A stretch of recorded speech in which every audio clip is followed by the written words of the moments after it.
नमस्कार, G capital में आपका स्वागत है। एपिसोड 44 में हमने EHI03 की खंड 1 की इकाई 1 का अध्ययन किया। अब एपिसोड 45 में EHI03 की इकाई 2 का अध्ययन करेंगे। तो आइए शुरू करते हैं। इकाई 2, शहरी बस्तियां। गुप्त काल के बाद ही शताब्दियों के सामाजिक आर्थिक इतिहास को समझने के लिए शहरी बस्तियों के विकास को समझना जरूरी है। इसकी चर्चा कृषि अर्थव्यवस्था के पूरक तत्व के रूप में की जानी चाहिए। आधुनिक इतिहास लेखन में भारतीय सामंतवाद के ढांचे का जिक्र करते समय शहरी बस्तियों के उदय पर भी खासकर प्रकाश डाला जा रहा है।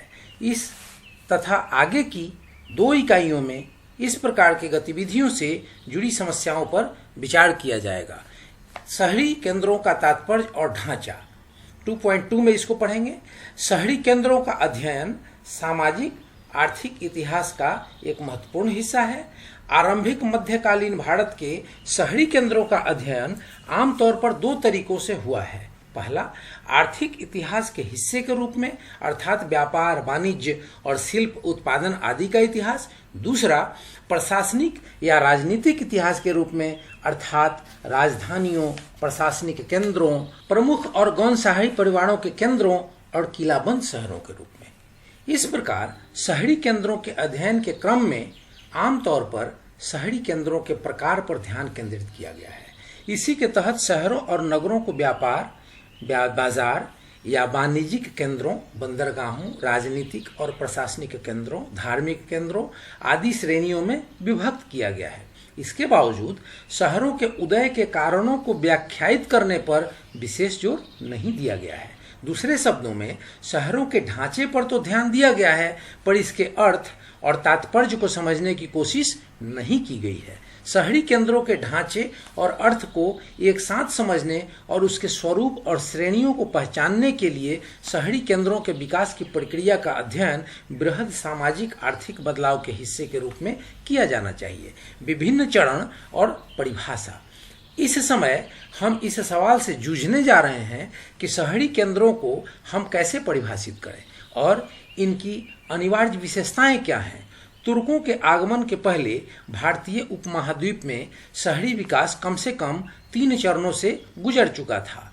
कांस्य युग में हड़प्पा सभ्यता, दूसरा लौह युग के आरंभिक ऐतिहासिक शहरी केंद्र और तीसरा आरंभिक मध्यकालीन शहर लगभग 8वीं-9वीं शताब्दी से लेकर 12वीं शताब्दी तक। मॉडर्न चाइल्ड ने शहरी क्रांति की अपनी धारणा के तहत शहरी केंद्रों को परिभाषित करने का आरंभिक प्रयत्न किया। उन्होंने शहरी केंद्र की विशेषताओं को रेखांकित किया। इस क्रम में उन्होंने स्मारकों, घनी आबादी वाली बस्तियों, खाद्यान्न उत्पादन में सीधे तौर से न जुड़ने वाले लोगों और कला, विज्ञान और लेखन के विकास आदि का उल्लेख शहरी केंद्रों की विशेषताओं के रूप में किया। इसके अलावा चाइल्ड ने शहरी केंद्रों के अस्तित्व के लिए शिल्प उद्योग और अधिशेष कृषि उत्पादन पर विशेष बल दिया। अधिशेष कृषि उत्पादन से ही शहर में रह रहे खाद्यान्न उत्पादन से सीधे तौर पर न जुड़े व्यक्तियों का पालन पोषण होता था। ऊपर कांस्य युग के नगरों के संदर्भ में जिन विशेषताओं का उल्लेख किया गया, वे सभी विशेषताएं लौह युग में देखने को नहीं मिलती हैं। ऐसे शहरी केंद्रों जहां जनसंख्या काफी कम थी और घर मिट्टी के बने थे की बहुतायत थी।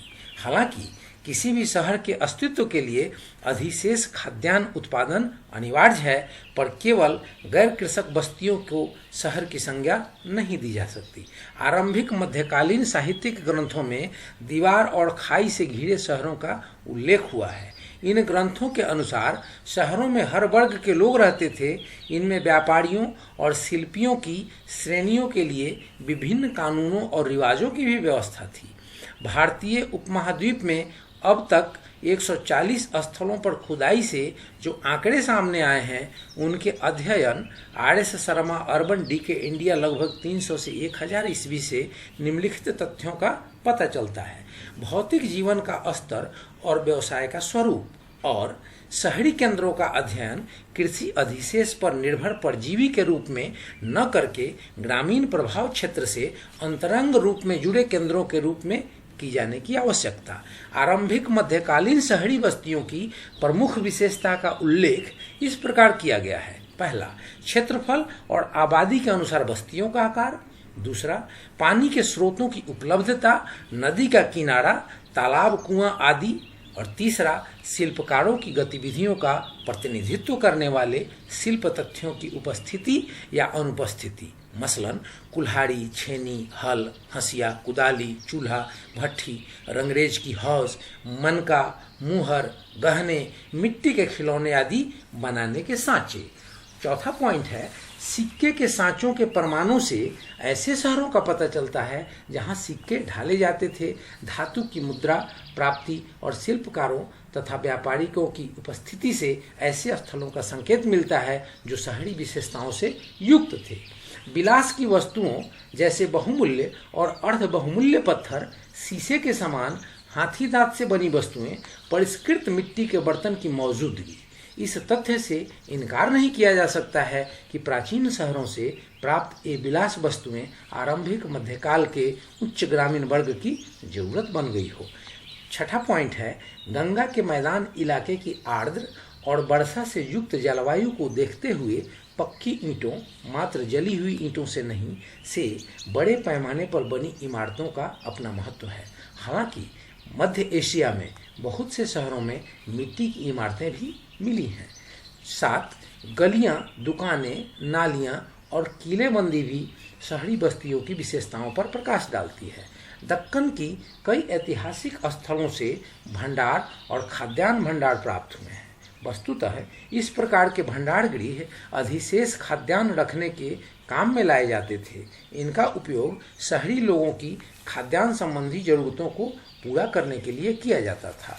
2.3, सामान्य प्रतिरूप। गुप्त काल के बाद की शताब्दियों में भूमि अनुदान पर आधारित सामाजिक आर्थिक संरचना का जन्म हुआ। 8वीं और 12वीं शताब्दियों के बीच भूमि अनुदानों के माध्यम से इकाई 1 को देखिएगा तो पूरा पता चल जाएगा, कृषि अर्थव्यवस्था का शनई शनई विकास हुआ। इस विकास का शहरों के उदय पर भी असर पड़ा। हालांकि पूरे भारत उपमहाद्वीप में शहरी केंद्रों के पुनरुत्थान की सामान्य प्रवृत्ति विकसित हुई, पर इसमें प्रादेशिक विभिन्नता भी देखने को मिलती है। यह विभिन्नताएं इन केंद्रों के स्वरूप, श्रेणियों तथा पदानुक्रम में निहित थी। इनका कारण आर्थिक शक्तियां, पारिस्थितिकी और सांस्कृतिक विभिन्नता और राजनीतिक संगठन का स्वरूप थे। अतः घटनाओं को सही परिप्रेक्ष्य में देखने के लिए शहरी केंद्रों का क्षेत्रीय अध्ययन आवश्यक है। अभी तक राजस्थान, मध्य भारत और दक्षिण भारत जैसे क्षेत्रों की क्षेत्रीय विशेषताओं का ही अध्ययन किया जा सका है। 2.4, क्षेत्रीय विभिन्नता और प्रकार। भारत जैसे विशाल देश में शहरों के उत्थान और विकास की प्रक्रिया में विभिन्नता का होना स्वाभाविक है। इस भाग में हम कुछ प्रमुख विभिन्नताओं की चर्चा करने जा रहे हैं। 2.4.1, ग्रामीण केंद्रों का शहरी केंद्रों में रूपांतरण। ब्रह्मदेव और देवदान आरंभिक मध्यकाल के अध्ययन का प्रमुख स्रोत माने जाते हैं। ये शहरी विकास के प्रमुख केंद्र के रूप में उभरे। कुछ प्रमुख कृषि उत्पादन वाले इलाकों में ब्राह्मण और मंदिर बस्तियां एक साथ मिल गए। ऐसे केंद्र जो आरंभ में ग्रामीण थे, कुछ विशेष और खास उत्पादित वस्तुओं के व्यापार के प्रमुख बिंदु बन गए। 8वीं-9वीं शताब्दी से ऐसे शहरी विकास के क्षेत्र ज्यादातर दक्षिण भारत में पाए गए हैं। 9वीं से लेकर 12वीं शताब्दी के बीच कुंभकोणम का चोल शहर कृषि बस्तियों से बहुमंदिर शहर केंद्र के रूप में विकसित हुआ। कांचीपुरम इस प्रकार के शहरी क्षेत्र का दूसरा प्रमुख उदाहरण है। चोलों की राजधानी होने के कारण कुंभकोणम का राजनीतिक महत्व था। यह पहलू इसके शहर के रूप में विकसित होने में सहायक सिद्ध हुआ। कांचीपुरम इसलिए महत्वपूर्ण था क्योंकि वह दक्षिण भारत का एक बड़ा शिल्प केंद्र था। 2.4.2, बाजार केंद्र, व्यापार तंत्र और चलता फिरता व्यापार। आरंभिक मध्यकाल की शताब्दियों में अपेक्षित रूप से कम विस्तार वाले शहरी केंद्रों का उदय बाजार व्यापार केंद्रों के रूप में हुआ, जो मूलतः विनिमय केंद्र थे।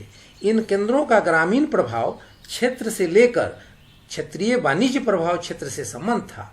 इनमें से कुछ केंद्रों का कार्य उनकी क्षेत्रीय सीमाओं से बाहर भी फैला हुआ था। कुल मिलाकर आरंभिक मध्यकालीन शहरी केंद्रों को उनके क्षेत्रीय परिप्रेक्ष्य में देखना उचित होगा। इसे बेहतर ढंग से समझने के लिए दक्षिण भारत का नगरम और कुछ हम तक कर्नाटक में नकहारा तथा आंध्र प्रदेश में नगरुमु भी उल्लेखनीय है।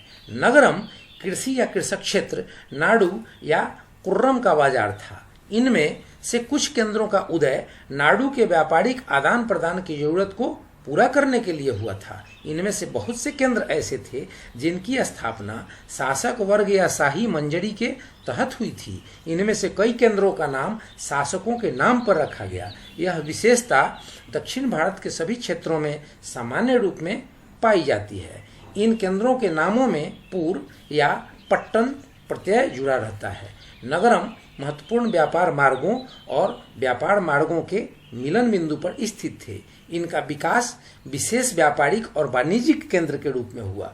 इन केंद्रों का बाहर और आंतरिक क्षेत्रों के साथ व्यापार होता था और भ्रमणशील व्यापारी संगठनों और शाही बंदरगाहों के माध्यम से विदेशी व्यापार भी संचालित होता था। 10वीं और 12वीं शताब्दी के बीच संपूर्ण प्रायद्वीपीय भारत में यह प्रवृत्ति समान रूप से विकसित हुई। इन शताब्दियों में दक्षिण भारत व्यापार के माध्यम से दक्षिण एशिया, दक्षिण पूर्व एशिया के देशों और चीन तथा अरब देशों के साथ जुड़ा। नगरम बंदरगाह और राजनीतिक तथा प्रशासनिक केंद्रों तथा भीतरी क्षेत्र में स्थित शिल्प केंद्रों के बीच कड़ी का काम करते थे। कर्नाटक में नगरम का उदय व्यापारिक आदान प्रदान के केंद्रों के रूप में हुआ। कृषि इलाकों के लिए नियमित बाजार के रूप में इनका महत्व कम था, पर सभी नगरमों की एक समान विशेषता यह थी कि वे किसी कृषि प्रभाव क्षेत्र से संबद्ध थे। इन इलाकों से नगरम में रहने वाले लोगों के लिए खाद्यान्न की आपूर्ति होती थी। इन केंद्रों में स्थापित बाजार पर नगरम सभा का नियंत्रण होता था, जिसका प्रधान नट्टन स्वामी के नाम से जाना जाता था। राजस्थान और मध्य प्रदेश के पश्चिमी हिस्से में ऐसे ही व्यापार केंद्रों और बाजारों का उदय हुआ। ग्रामीण बस्तियों के इर्द गिर्द ऐसे केंद्र थे जहां विनिमय कृषि उत्पादन के माध्यम से होता था। राजस्थान में ये केंद्र कई प्रकार के व्यापार के मिलन बिंदु थे, जिसके कारण कुछ हद तक श्रेणीबद्ध संगठन उभरा। 11वीं और 12वीं शताब्दी में जाने माने व्यापारिक परिवारों के विकास से इस तंत्र का और भी विस्तार हुआ। इनका नाम उनके मूल निवास पर आधारित था, जैसे ओसावला, ओसिया, श्रीमाली, भीनमल, पल्लीवल और खंडेलवाल आदि। इन व्यापारिक परिवारों के विकास से संसाधन आधार, संसाधन के आने की मुख्य रास्ते और आदान प्रदान के केंद्र की एक दूसरे से गहरे रूप से जुड़ गए। राजस्थान, गुजरात, मध्य भारत और गंगा की घाटी के बीच मुख्य व्यापारिक कड़ी के रूप में विकसित हुआ। पाली जैसे शहर कड़ी का काम करते थे। ये समुद्र तटीय शहरों जैसे द्वारका और भृगी कच्छ को मध्य और उत्तर भारत से जोड़ते थे। गुजरात, जहां जैन व्यापारियों का बोलबाला था, पश्चिमी भारत का प्रमुख व्यापारिक केंद्र था। यहाँ प्रारंभिक ऐतिहासिक काल के बंदरगाह जैसे भृगी कच्छ, भरौच आरंभिक मध्यकाल में भी व्यापारिक केंद्र के रूप में फले फूले। राजस्थान का एक महत्वपूर्ण शहर बयाना विभिन्न व्यापारिक मार्गों का संगम स्थल था। व्यापार की वस्तुओं में शुरू में कृषि उत्पादन प्रमुख थे, दुग्ध उत्पादन जिसमें शामिल था, पर बाद में बहुमूल्य वस्तुएं जैसे घोड़े, हाथी, सींग वाले जानवर और आभूषण भी व्यापार की वस्तुओं में शामिल हो गए। कर्नाटक में विवेच्य काल के दौरान शहरों की संख्या में बढ़ोतरी की प्रमुख विशेषता यह थी कि बीजापुर, धारवाड़, बेलगाम और शिमोगा में वाणिज्य केंद्रों का संकेंद्रण हुआ। आरंभिक ऐतिहासिक काल से ही भारतीय प्रायद्वीप के पश्चिमी तट का अरब, फारस की खाड़ी और उसके आगे के देशों के साथ व्यापारिक संबंध रहा था। 10वीं और 12वीं शताब्दियों के बीच में थाना, गोवा, भटकल, करबार, होनेवर और मंगलोर जैसे बंदरगाहों का लंबी दूरी के व्यापार के पुनर्स्थापित होने के दौरान विकास हुआ। यहाँ पर समुद्री जहाजरानी और तटीय नौ परिवहन के प्रमाण भी उपलब्ध हैं।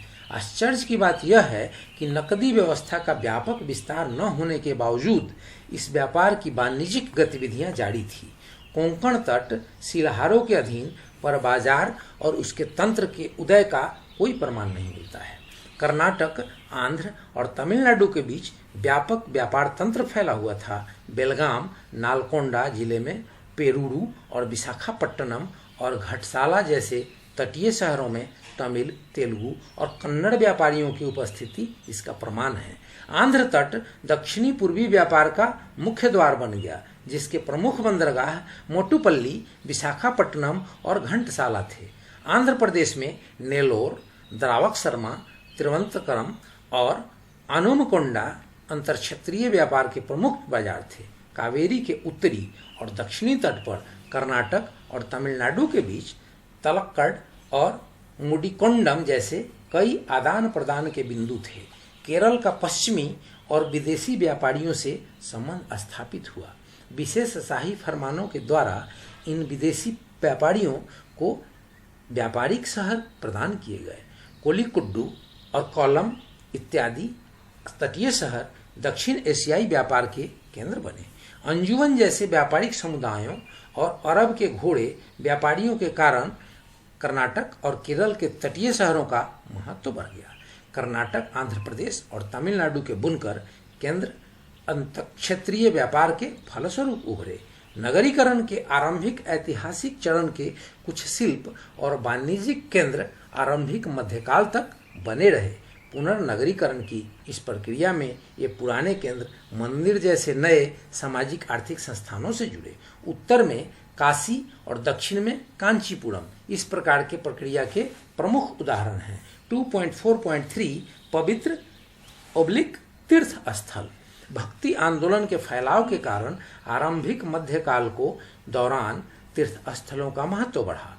ब्राह्मण उपासना पद्धति और लोक विश्वास के बीच संबंध स्थापित हुआ और संकीर्ण विश्वासों से निकलकर इस मिलन से विभिन्न क्षेत्रों में तीर्थ स्थलों की स्थापना हुई। लोक विश्वास के कई प्राचीन केंद्र परिणाम स्वरूप तीर्थ स्थल के रूप में विकसित हुए। इनमें से कुछ स्थलों का ब्राह्मण धर्म से पुराना संबंध था और कुछ स्थलों का गैर ब्राह्मण धर्मों से संबंध था। कभी कभी यह तीर्थ स्थल तंत्र किसी सांस्कृतिक क्षेत्र विशेष तक सीमित था, जिसके अंतर्गत किसी विश्वास केंद्र का पवित्र स्वरूप उभरता था। पवित्र तीर्थस्थल के रूप में विकसित इन विश्वास केंद्रों में विभिन्न क्षेत्रों से लोग पूजा अर्चना के लिए आया करते थे। उपर्युक्त वर्णित दोनों प्रकार के तीर्थ स्थलों की शहरी विशेषताएं सामने आई। तीर्थ यात्रियों के आने जाने, व्यापार और शाही संरक्षण के कारण यह संभव हुआ। अब इतिहासकार तीर्थ स्थलों के विकास में उभरते हुए बाजार की भूमिका के महत्व को स्वीकारने लगे हैं। राजस्थान में अजमेर के निकट पुष्कर वैष्णव संप्रदाय का प्रमुख क्षेत्रीय तीर्थस्थल था। अपनी प्राचीन और पवित्र ब्राह्मण केंद्र होने के कारण काशी, बनारस अखिल भारतीय केंद्र के रूप में सामने आया। दक्षिण भारत में श्रीरंगम वैष्णव, चिदम्बरम शैव और मदुरई शैव आदि क्षेत्रीय तीर्थस्थल के रूप में विकसित हुए। कांचीपुरम अखिल भारतीय तीर्थ तंत्र का एक हिस्सा था। कर्नाटक में मेलकोटे और आंध्र प्रदेश में आलमपुर, द्वारकसर्मा और चिमहचलम क्षेत्रीय पवित्र स्थल थे। आरंभ में तिरुपति में भी तमिल वैष्णवों का एक महत्वपूर्ण पवित्र स्थल था, पर विजयनगर साम्राज्य के काल में इसने अखिल भारतीय स्वरूप ग्रहण किया। गुजरात और राजस्थान में जैन धर्म के तीर्थ स्थल विकसित हुए। व्यापारियों के और शाही संरक्षण के फलस्वरूप ओसिया, माउंट आबू, पलिटना आदि स्थानों पर प्रचुर मात्रा में जैन मंदिरों का निर्माण हुआ। दक्षिण भारत के पवित्र स्थलों में बने मंदिरों की संरचना को ध्यान से देखने पर नगरीकरण विकास की प्रक्रिया के 2 चरणों का पता चलता है। पहला, एक ही बड़े मंदिर के चारों ओर हुआ शहरीकरण, जैसे श्रीरंगम, मदुरई, बिरुवन्नामलई, मेलकोटे, क्षेत्रशर्मा और सिमहाचलम। दूसरा, विभिन्न धर्मों जैसे शैव, वैष्णव, शक्ति आदि के मंदिरों के चारों ओर हुआ शहरीकरण। आरंभिक मध्यकालीन नगरीकरण को खासकर दक्षिण भारत के संदर्भ में मंदिर नगरीकरण की संज्ञा दी जाती है। इन पवित्र केंद्रों ने क्षेत्र विशेष के वाणिज्य को प्रोत्साहित करने के लिए कड़ी के रूप में काम किया, क्योंकि क्षेत्र विशेष से संबद्ध मंदिर या मठ ही बहुमूल्य वस्तुओं के सबसे बड़े उपभोक्ता थे। 2.4.4 राजसी केंद्र या राजधानियाँ। आरंभिक मध्यकालीन भारत में शाही केंद्रों और शाही परिवारों के सत्ता केंद्रों का विकास शहरी केंद्रों के रूप में हुआ। इनमें से कुछ सत्ता केंद्र आरंभिक ऐतिहासिक काल से अस्तित्व में थे।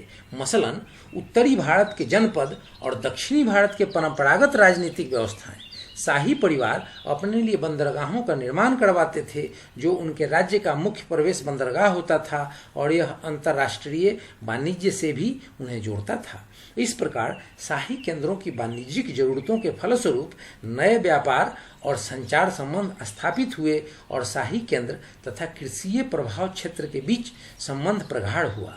विंध्य से दक्षिण के क्षेत्रों में जहां 8वीं शताब्दी ईस्वी में ब्राह्मण राज्यों की स्थापना हुई थी, इस प्रकार के शाही केंद्रों के उदय के पर्याप्त प्रमाण उपलब्ध हैं। इसके कुछ उदाहरण निम्नलिखित हैं। पहला, उत्तरी कर्नाटक और आंध्र में चालुक्यों के वातापी और वेंगी शहर।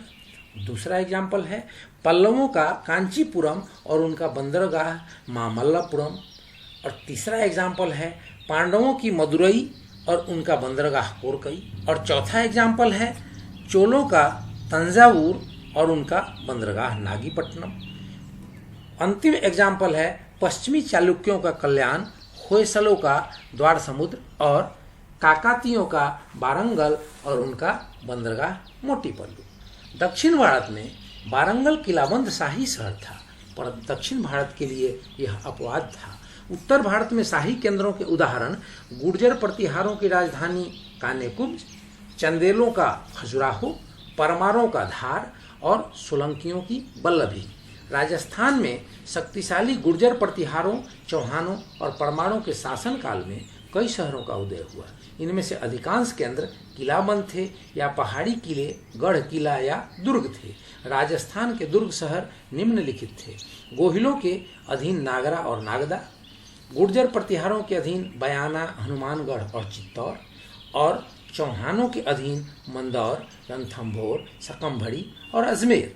विभिन्न स्रोतों के आधार पर चौहान राज्य के 131 स्थलों का पता चला है। इनमें से अधिकांश शहर प्रतीत होते हैं। परमारों के अधीन मालवा राज्य के करीब 2 दर्जन शहरों का पता चला है। गुजरात चालुक्यों के अधीन था। उनके शासनकाल में वहां अनेक बंदरगाह शहर थे। ऐसा प्रतीत होता है कि पूर्वी भारत में शहरों की संख्या ज़्यादा नहीं थी, पर पालों के 9 विजय स्थल जय स्कंधवार, पाटलिपुत्र, मृतगिरी, रामावती, वट, परवटक, बिलासपुर, कपिलवस्तु, सहसगंज, कंचनपुर और कन्नौज जैसे शहर हो सकते हैं। इसके अतिरिक्त उत्तरी और पूर्वी बंगाल में सेनों की 4 राजधानियां थीं, लखनऊती, नादिया, विजयपुर और विक्रमपुर। चंदेलों के अभिलेखों में 21 स्कंधवारों की चर्चा है।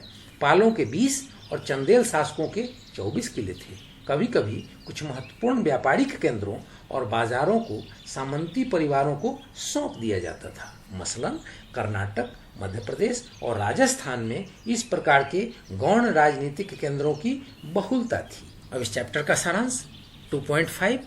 गुप्त काल के बाद की शताब्दियों में जो भूमि अनुदान का सिलसिला शुरू हुआ, उसका प्रभाव नई कृषि अर्थव्यवस्था तक ही सीमित नहीं रहा। गुप्त वंश के सामने शासन काल के आरंभ होने की कुछ शताब्दियों के बाद तक जो शहरी बस्तियां उजड़ रही थी, उन्हें एक नई जिंदगी मिली। व्यापार के पुनरुत्थान, नए बाजारों की स्थापना, राजनीतिक सत्ता का विकेंद्रीकरण और धार्मिक संगठनों की आर्थिक शक्ति के दृढ़ीकरण आदि कारणों से भारतीय उपमहाद्वीप के विभिन्न क्षेत्रों में काफ़ी संख्या में नगरों का उदय हुआ। इन शहरों के उदय के कारणों के अपेक्षित महत्व में थोड़ी बहुत विभिन्नताएं नजर आती हैं। अब इसके बाद होते हैं इनके बोध प्रश्न। तो बोध प्रश्न ये है कि ग्रामीण केंद्रों के शहरी केंद्रों में रूपांतरण के कारणों का उल्लेख करें। व्यापारिक गतिविधियों से नगरों के विकास में किस प्रकार सहायता मिली। क्या नगरीकरण की प्रक्रिया में धार्मिक केंद्रों की कोई भूमिका थी। तो इस प्रकार आपने जो सारे प्रश्न देखे, इन प्रश्नों को आप अपने नोटशीट में इस लेक्चर के माध्यम से आप तैयार करेंगे और उसे कंठस्थ और अपने ध्यानस्थ करेंगे। और इस प्रकार जो आपकी नोटशीट तैयार होगी वह एक संपूर्ण नोटशीट होगी जो आपको अगले एग्जाम में उत्तीर्ण कराने में 100% साथ देगी। तो फ्रेंड्स, ये वीडियो यहीं पर समाप्त करते हैं। वीडियो को लाइक करें, शेयर करें, सब्सक्राइब करें और बेल आइकन बटन दबाना ना भूलें ताकि ऐसी इन्फॉर्मेटिव वीडियो सबसे पहले आप तक पहुंचे। जय हिंद, जय भारत।